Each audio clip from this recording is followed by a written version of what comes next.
사사기 6장 말씀입니다.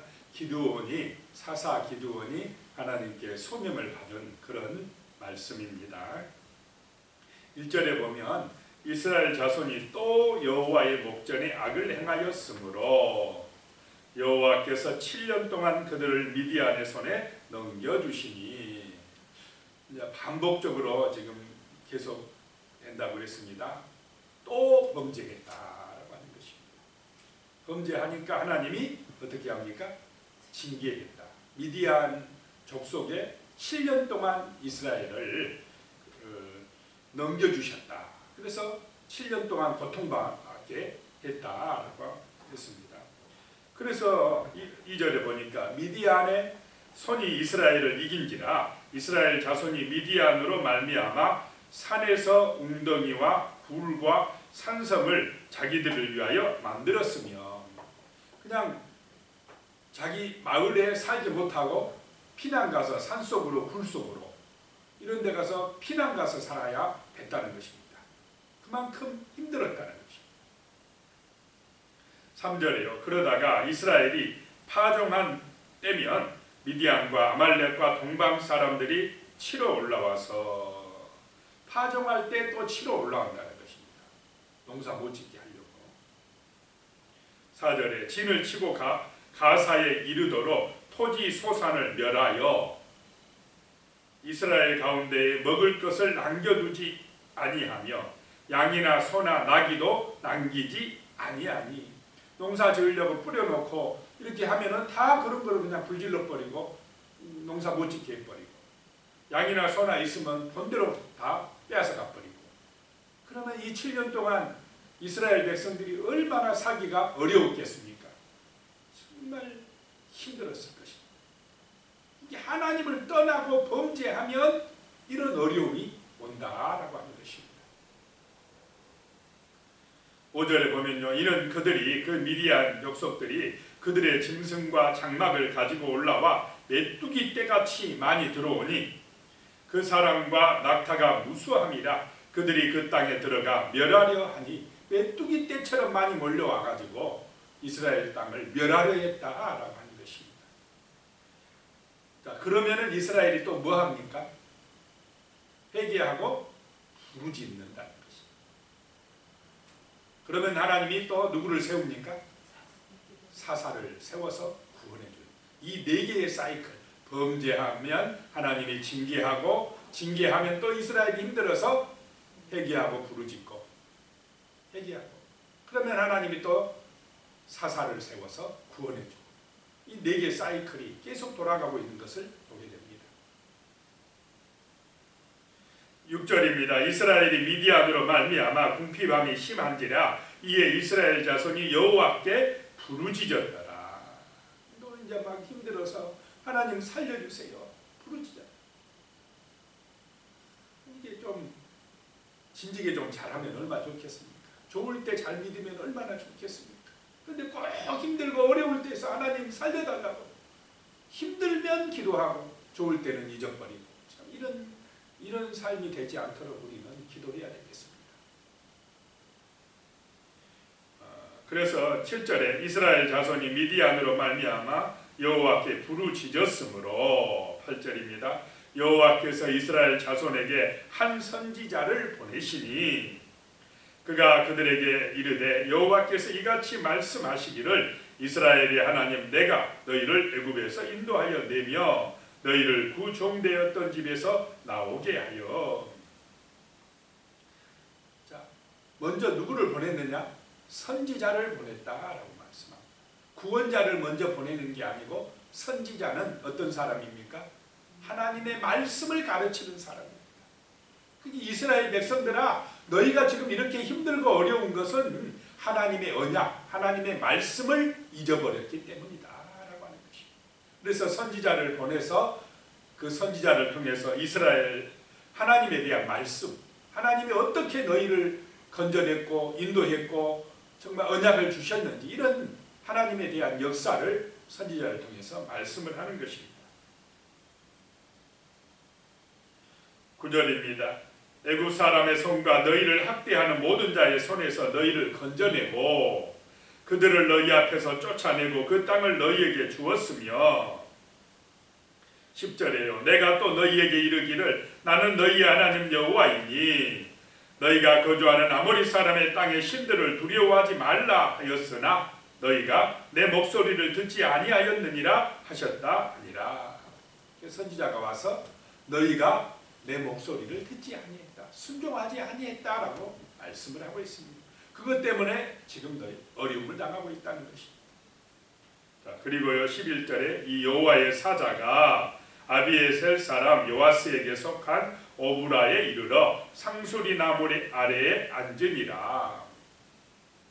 이 상수리 나무는 큰 고목나무입니다. 옛날에 우리나라에도 마을의 중앙에 이런 데는 큰 나무가 있지 않습니까? 그러면 그 나무에 와서 사람들이 어울려 마을 회의도 하고 무슨 의논도 하고 중요한 결정도 하고 하는 그런 나무, 큰 고목나무 아래에 앉았다는 것입니다. 마침 요아스의 아들 기드온이 미디안 사람에게 알리지 아니하려 하여 밀을 포도주 틀에서 타작하더니 이 기드온이 숨어가지고 밀타작을 하려고 했다는 것입니다. 그런데 12절에 여호와의 사자가 기드온에게 나타나 이르되 큰 용사여 여호와께서 너와 함께 계시도다 하며 겁나가지고 숨어서 지금 밀타작하고 있는 사람이 큰 용사입니까? 그런데 하나님이 큰 용사다 그럽니다. 내가 너와 함께 할 것이다 라고 말씀합니다. 하나님이 함께하면 큰 용사가 되는 것입니다.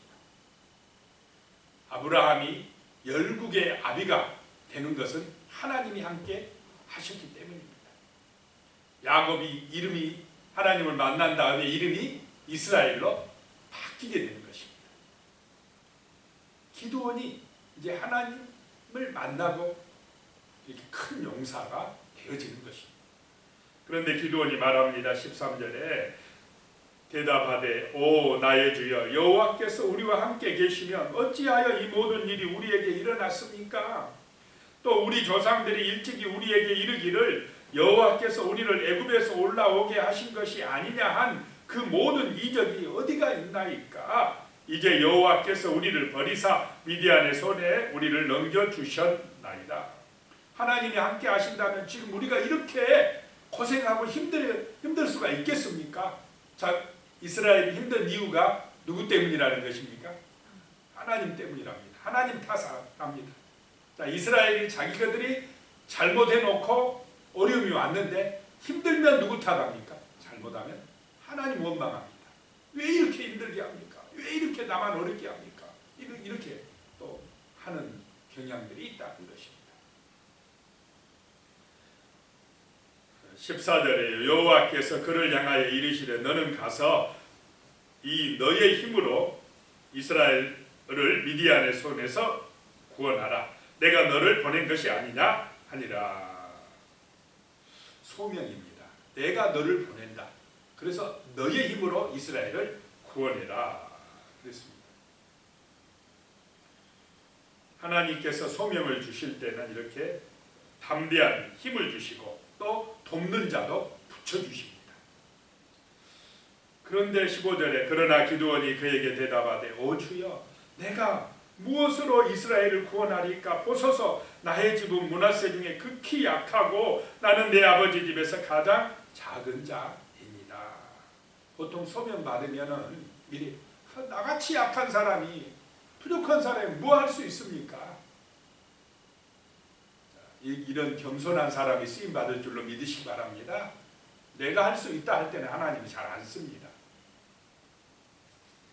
자, 16절에 여호와께서 그에게 이르시되 내가 반드시 너와 함께 하리니 내가 미디안 사람 치기를 한 사람 치듯 하리라 하시니라.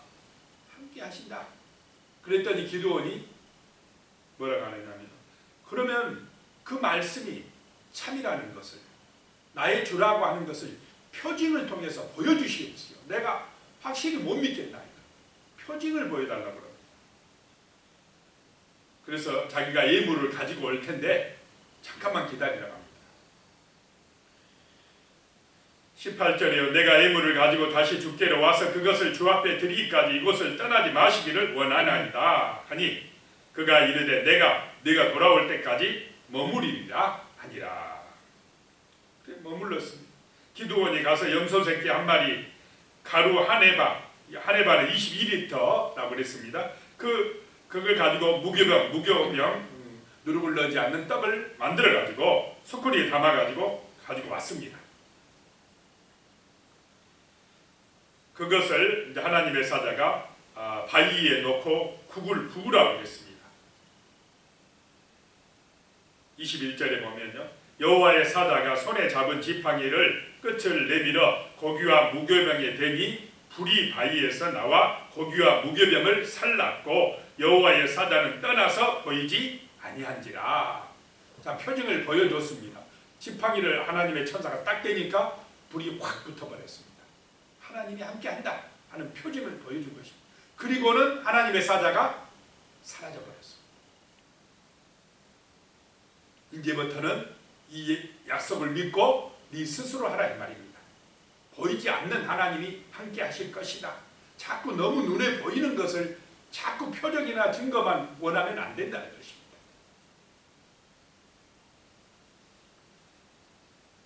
그래서 24절에 기드온이 여호와를 위하여 거기서 제단을 쌓고 그것을 여호와 샬롬이라고 불렀다라고 하는 것입니다. 25절에 그날 밤에 여호와께서, 이제 여호와의 사자가 여호와께서라고 또 바뀌어져서 나옵니다.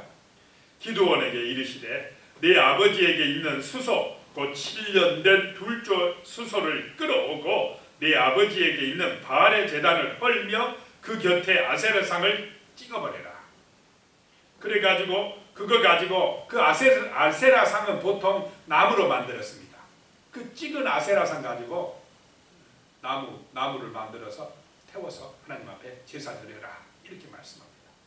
자, 기드온의 아버지가 그 아버지에게 있는 바알의 제단이 있었다. 그 곁에 아세라상이 있었다. 이 말은 지금 기드온의 아버지 지금 므낫세 지파인 기드온의 아버지도 지금 뭘 믿고 있습니까? 바알과 아세라세. 물론 하나님도 믿어요. 그런데 바알과 아세라도 믿고 있어요. 이 마을 사람들이. 그런데 종교가 어떻게 됐습니까? 지금 혼합에 빠졌다. 변질되었다는 것입니다. 하나님만 섬겨야 될 이스라엘이 바알과 아세라 신전도 그 마을에 만들어 놓고 그 제사장이 누구냐? 기드온 아버지입니다. 이렇게 되어 있었다는 것입니다. 그러니 어떻게 이스라엘이 복을 받겠습니까? 하나님이 함께 하시겠습니까? 근데 기드온을 통해서 지금 하나님이 역사하고 있습니다. 다 찍어버리라 이렇게 하나님이 말씀하셨습니다. 근데 낮에 하기는 두려워가지고 기드온이 한 10명을 데리고 밤에 가서 그냥 찍어버립니다. 그 바알과 아세라상을 다 무너뜨려버려요.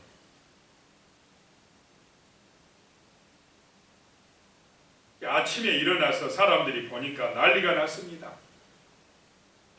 29절에 서로 물어 이르되 이것이 누구의 소행인가 하고 그들이 캐어 물은 후에 이르되 요아스의 아들 기드온이 이를 행하였도다 하고 30절에 성읍 사람들이 요아스에게 이르되 네 아들을 이끌어내라.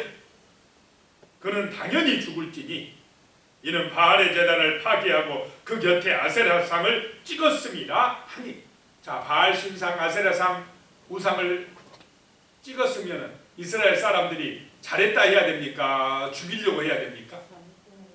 참, 이렇게 신앙이 변질되어 있습니다. 이스라엘 하나님을 위하여 말씀대로 순종한 기드온을 죽여버려야 되겠다고 내놓으라고 합니다. 얼마나 신앙이 지금 잘못됐습니까? 변질되었습니까?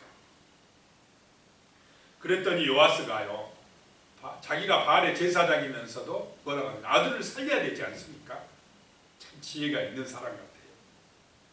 31절에 요아스가 자기를 둘러선 모든 자에게 이르되 너희가 바알을 위하여 다투느냐? 너희가 바알을 구원하겠느냐? 그를 위하여 다투는 자는 아침까지 죽임을 당하리라. 바알이 과연 신일진데 그의 제단을 파괴하였은즉 그가 자신을 위해 다툴 것이니라 하니라. 누가 기드온을 혼낼 거라고 합니까? 바알신이 살아있다고 하면 그 제단을 허물어 버렸는데 내 아들을 가만두겠느냐? 너희가 안 죽여도 그 신이 알아서 할 거니까 냅둬라 이 말입니다.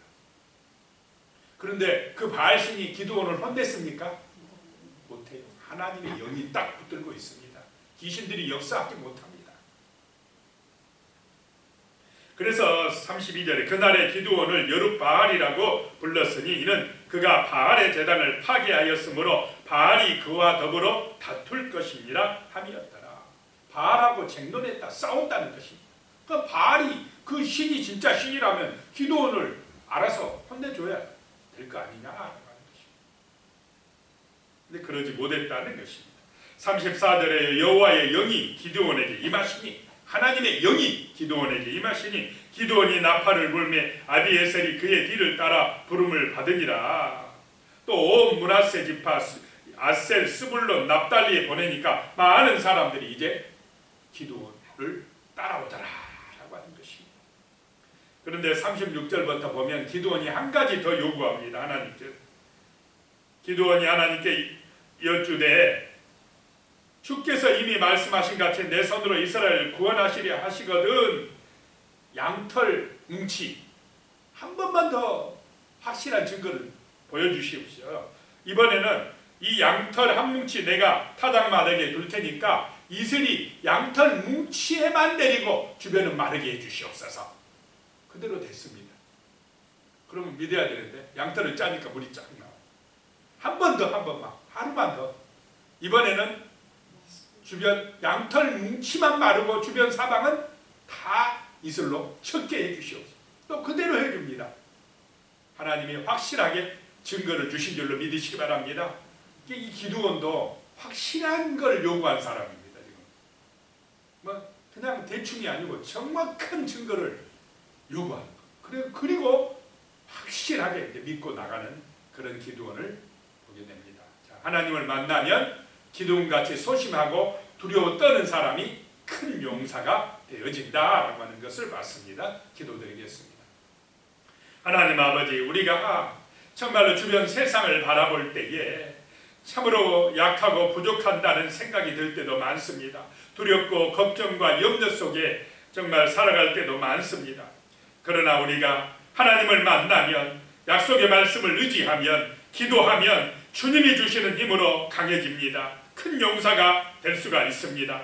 주여, 미디안의 고통 속에서 미디안으로 인한 고통 속에 있는 이스라엘이 정말 하나님의 은혜를 받아 기드온이 큰 용사가 되어 믿음으로 승리하고 이스라엘을 구원하는 그런 귀한 역사를 보게 됩니다. 주여, 우리의 마음속에 정말로 주님을 믿는 그 믿음으로 충만해져서 큰 용사로 승리하게 하여 주시옵소서. 예수님의 이름으로 기도드리옵나이다. 아멘.